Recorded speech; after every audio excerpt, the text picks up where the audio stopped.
As you can see, this is my new site. I'm just going to do a quick comparison from the old site. I inherited the school back in last year around March, and this was how the old site looked like. There's everything everywhere. So when I heard about this pilot program that I could sign up for, it was a request of my boss that I should sign up for, and I did. As you can see, there's just stuff everywhere. And what I noticed with a lot of teachers is that they would go to the site, the only thing they would go to is their lesson plans, maybe some of these links down here for quick links, and they'll look at their share folders. Everything else, they didn't care about, because it's just like when you go look at a car, you only get the first 5 seconds and you want to go, do I want this or not? And then you decide to go into more details. But teachers, they don't have that much luxury to be able to navigate through a site like this where everything is just everywhere. So I felt like it's the perfect opportunity to clean it out as I transfer everything over.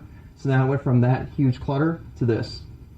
And a lot of things that I did on the front page, I only included like the necessities. And I did add in a weather widget if it'll show up down at the bottom. Some people use it, some don't, but it's kind of out of the way, so when they visit the page, they know that there's birthdays, the master calendar, master documents where everything is at, their assessments, their lesson plans were moved to a different area that I'll talk about later. Master calendar has all of our events on it. The birthdays, originally from the old site, someone had to take a little web part and modify it every single time for every month. And I felt that was not a necessity to do that every single month. There had to be a better way to do it. So after doing some research, I made a little bit more of an automated way to check it for the birthdays. And it's a list that filters by the beginning and the end of the month. So they know that if they're in between this month time frame, that it's this month for these people's birthdays. And it made it easier for her, because the other thing she had to do is just add in a new person, delete the old person. She didn't have to worry about making these changes to the web part, having to make all these ridiculous things. And the only thing I have to do to make sure this thing is actually working is there's a value that I have to change every year for the current year. So it's 2013 right now. I had to change it to 2013. And now every single month there'll always be someone's birthday. And she was really happy with that. Manually enter all the information to start with, and then it just naturally. The question was, do I had to manually add this in? Yeah, I had to add in every single person on this list first, but then after that, the only thing she has to do is just maintain it, just take out people that moved on to better things, or bring new people and add them into the list. Is that just an Excel sheet imported in there or something? What I did to import that is I took it actually from, yes, an Excel sheet, and I just did a copy and paste within the list, and it seemed pretty straightforward. If you saw from the list, I took what she had before that she gave me. It was the month and the day, and I just labeled it properly, birth month, birthday, last name, first name, so that when it shows up as a label on there, it's the person's, the day of the month, their last name and first name, so they know, oh, well, it's Kyle Adams' birthday today, or sometime this month it's his birthday. And also I made it so they can sort that stuff as well. And another thing that I did is, as you saw on the old site, it's really hard to see because of all the clutter, quick links. These are the most used links on my school. Teachers go to a lot of these sites more than others. So what I did is, instead of having it on the side, I felt that they would have to navigate all the way down. I didn't feel that was them to be able to take that time to do that, whereas it's actually at the top where it says quick links. They can hover over it, look for where they want to go, and then click on it and go to the site. It makes it so there's less clutter, and it's a lot more clean. That was one of the things that was going through my head the whole time, is I wanted something to be nice, clean, and it's easy to navigate all in one sitting. We'll go ahead and take a look at the next one, which was curriculum. Curriculum is where the teachers go in. They have their own personal areas. It's a little bit darker on here, but it is pretty bright when you actually visit the site. I guess it's the way the projector is. each one has their own grade level. It goes from kindergarten to 8th grade, then there's a specials area, and then there's one for ESE and DHH. I just left it as ESE. It seemed, for me, I couldn't put in DHH to match the scheme with it, and they were fine with that. Each one, they have their own area that they can go into. They can go ahead and go into kindergarten. And each page is set up the exact same way. So kindergarten has their lesson plan folders down here. Let me scroll down. They can put their lesson plans in here. It made it easier for us to get rid of the need for paper for lesson plans, where the principal, when she does her end of the year thing where she wants to collect all lesson plans, she could put them all on one CD versus having stacks and stacks of paper put into a cabinet somewhere, reducing the amount of trees that we cut. Shared documents are over there. The student links I'm taking out. I've been told I can't do that for a reason. What that was originally is so that the teachers can add links to the students' student homepage. Well, based on the way the old site was, they are going back to the old site, but I couldn't link the two, and it wouldn't let me do that anymore. But this was made easier for them so they can add links for their kids to be able to go to a site when they open up their web browser, they open up their student intranet, they can go in there, click on a link that the teacher added in, and the teachers also have a discussion area. I haven't seen a lot of them use it yet, but it's there for them. And I'll give it another year or so to see if they actually do use it. If not, I'll probably just take it out and put something else in there. And also the kindergarten calendar. Someone have a question? No, never mind. The kindergarten calendar, they can add their own stuff in. They can click inside. They can actually, I've already told them this, they can do this too. They can also sync their calendar with what is here to their Outlook calendar, so that they can always access it from their mobile devices, or they can access it from their laptop versus having to go navigate to their area to get to the calendar.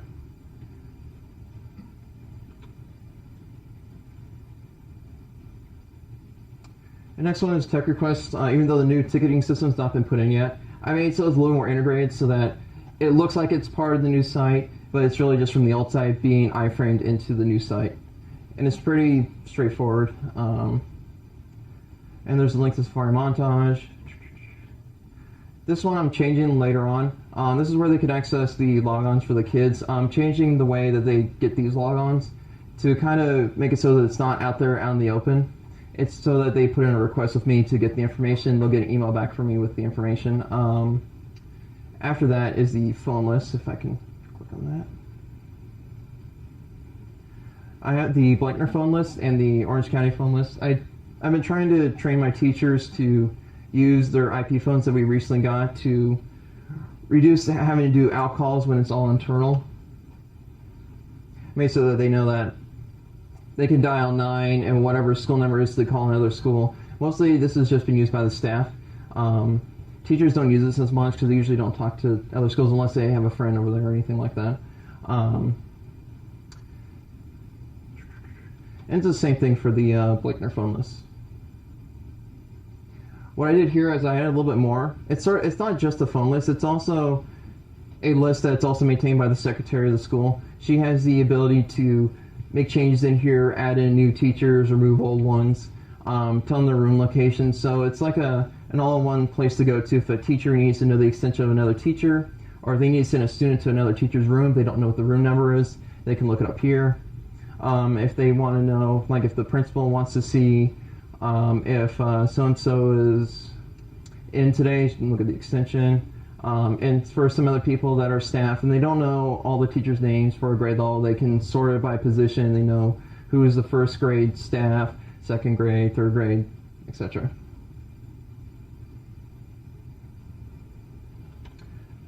And now this one I took a little bit longer to do. This one is the room scheduler. It has the computer lab, netbook carts, 2 meeting rooms. The 2 meeting rooms were requested by the guidance clerk so that she can schedule these rooms and she knows what times are going to be in there, and so that she can kind of like make it so they can go there too if they want to know what time they want to go into that room to discuss a meeting or anything like that. I'll go ahead and open up the computer lab.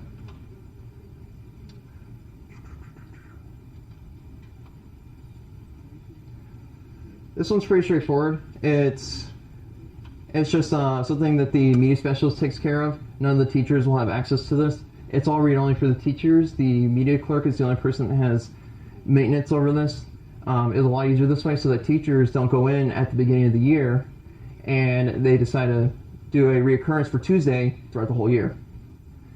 Which is, it's kind of unfair for the other teachers too, because she's probably not in there 90% of the time on Tuesdays. She might just accidentally click the reoccurrence button.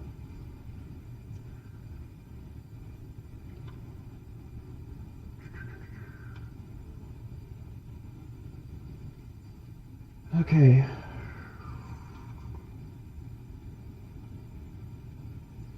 Alright, as you can see here, I had to make a special label for this. There's a way to do that with a list and for people that submit requests or anything of that nature. What I had to do, because we have 3 carts on our school campus. One of them is being used by the media clerk and 2 of them are out for the students, well, for the teachers to get. So I had to make it so that they can schedule for the day, but they know which cart it is. So when the media clerk puts it into the ticket, well, I mean into the, when she submits the new event, well, let me see if I can do it. There we go. She could put the teacher, the room number, which cart it is, and usually it's all day, but sometimes some teachers only need it for half the day, and for the remainder it could be returned. And when it's submitted, they will have the cart number and what time that they want it at.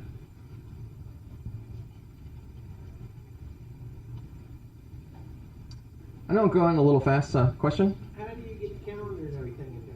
How do I get all the calendar in there? Go You to the little wheel and do something? you have What to is this? you have to edit the page, Okay. and you have to add it in as either an app or a web part. Probably the faster way to do it is through an app. Okay. So what you do is you go up here to insert after you edited the page, and you want to do an app part. I get you. Okay. Yep. And at the moment it's not in there. I'd have to go back. Yeah. We're going to be going over web parts after Oh, the okay. second part, so Okay. Yeah, mine was already created. My fault. Let's see. easier. This is a subsite. Yeah, it's a subsite. If you do a subsite and select one of the templates that we told you guys to do, the calendar's automatically made up there. Yes. Okay. Remember, the pilots did not have the templates that you have today. So the templates were created by what these guys are doing. That's why you have a lot of things already pre-configured for you. Okay. You guys got the easy part. Front conference room. It's a little bit different with the front conference room. I had to make a special label for this one as well. The reason why is she wanted to know the time ranges on the calendar so she knows when spots are available, but normally what would show up is the title and what time it would start at, but not the end time. So I had to make a special label to show the end time on there as well. And it made it a little bit easier for her. So now she has the ability to maintain this. Frog room is the same idea.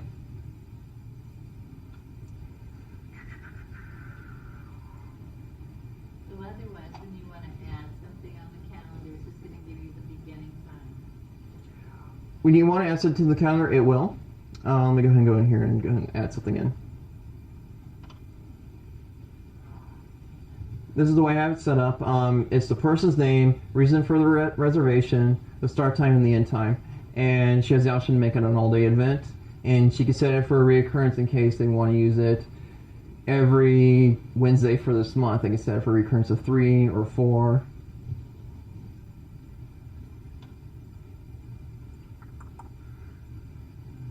Alright, after showing all those pages, I'm going to show you how I have the master document set up.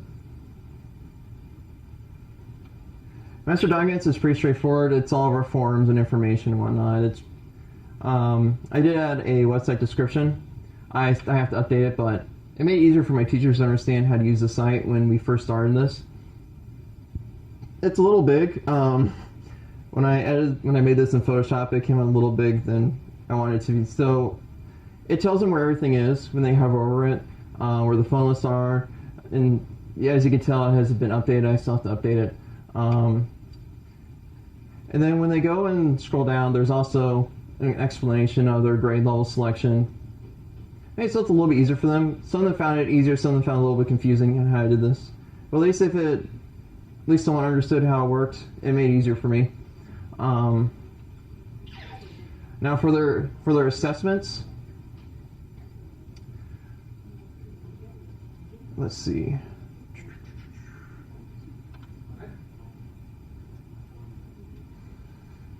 I'm going to go back to a previous one. Let's go to this one. All right. For their assessments, they each have their own grade level one. They go in there and modify them. The way I have them do it now versus the previous way, they used to open it up in Excel and then they would modify it. The problem with that is if teacher A is modifying and teacher B is also modifying it, but then teacher A saves and then teacher B saves, teacher A did not get those saves. Which that became a little bit of a problem. So they all had to take their turns. With the new setup now, to be able to edit stuff, you can actually edit inside the web browser, which is really nice. You click on Edit in Excel web app. This one is old and it has some stuff in there that can't be added. But it gave them the ability to modify stuff on the fly. So whenever they made a change, it happened right then and there. If 3 teachers were working on 5, 10, they all have the ability to make the changes, and each one of them will see the change when that happens. Felt it was a little bit more easier for them, and they could also collaborate with each other in case they can't leave the rooms for some reason, like if they're trying to have a teachers meeting, but it's at a time where they are waiting for someone to come in. At least they can at least talk with each other over the phone, make the changes, and they can save it, and they all know what changes are being made by each other.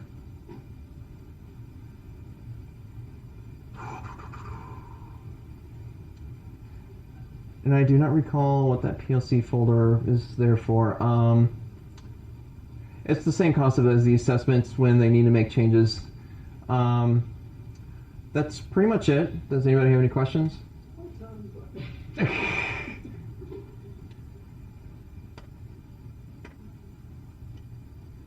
nobody has any questions for Kyle?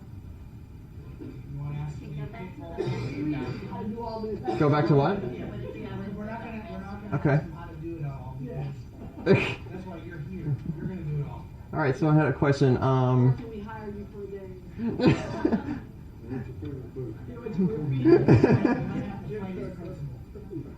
All right, what did you want to see under the master I documents? just wondered, because we've looked at some others, and some of those things were just listed on others, but you just put them all in.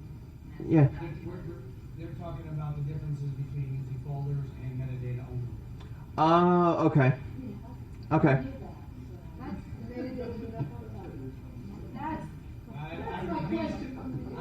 read.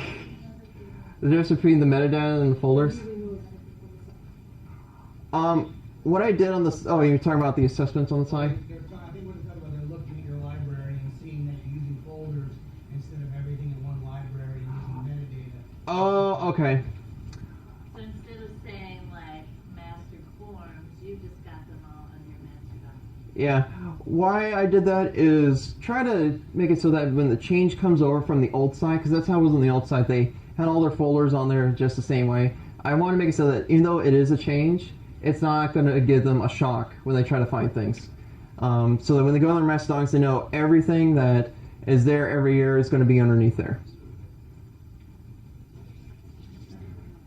But again, that was a choice by the pilot. We do not recommend that web server. We do not recommend that. You don't recommend that? We don't recommend folders at all. Okay, so you don't recommend folders. Okay. Libraries and using metadata to do that. Because again, we talked about that earlier. If right now Kyle's the one that created, he knows where everything is at. Kyle leaves. I don't know what, a specific file goes in which folder, so I may throw it in the wrong folder and you have multiple copies in multiple areas. So that's why we always talk about metadata being the way to go, not folders. So, but again, this was a choice at the time for the pilots when they did this and they decided to go this route. But again, over time and over a period, but we always told them from the beginning metadata was the best way to go.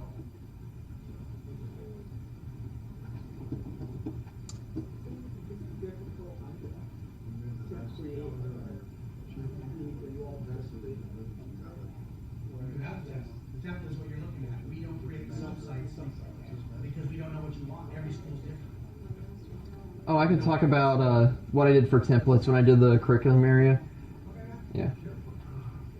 All right. What I did under the curriculum area, it was very excessive to go into every single one of them and create those web parts. So what I did is I took one of the templates they already gave us, I modified it, and after I modified it to the way I wanted to, instead of being labeled as kindergarten all the way across, I labeled it as grade.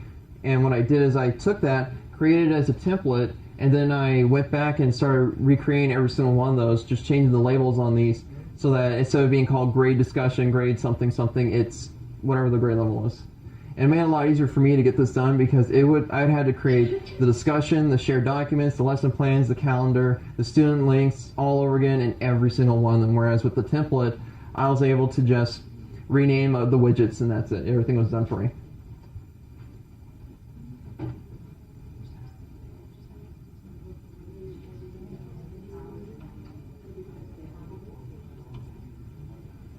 Go back to your grade level with Oh, curriculum? All right. yeah, curriculum, one of the grade levels. All right, I will go to kindergarten. Actually, I'll go to first grade. So, are those different columns? Okay, I'm seeing that you have lesson plans in one corner and then discussion over there. How do you separate? You gonna show us that? No, we had those parts on Okay, there. so that we can. Okay. Then that's what we could do. Because really there's zones on the page that you can't see on the page. He's not showing an edited page, so there is zones within that page. I can go ahead and I'll go ahead and edit it so they can see. See how those little boxes that are around each Yeah. one of those? Those are zones within, and there's multiple layouts that you can choose. This is like a 3-column that is used on this one. Yeah, it's a 3-column, and what I did as well, I did add in a script to hide the column on the side, because the way I looked at it, the column on the side is ideally what you wanted to browse through. There wasn't anything else to browse through, so I just want to make it so everything was on that front page. They can access it, they can look for what they need to, they don't have to navigate as far, which might be a little bit different for everyone else, but that's how I felt that I should have everything ran. Any other questions for Kyle? All right, thank you, Kyle. Appreciate All righty. it.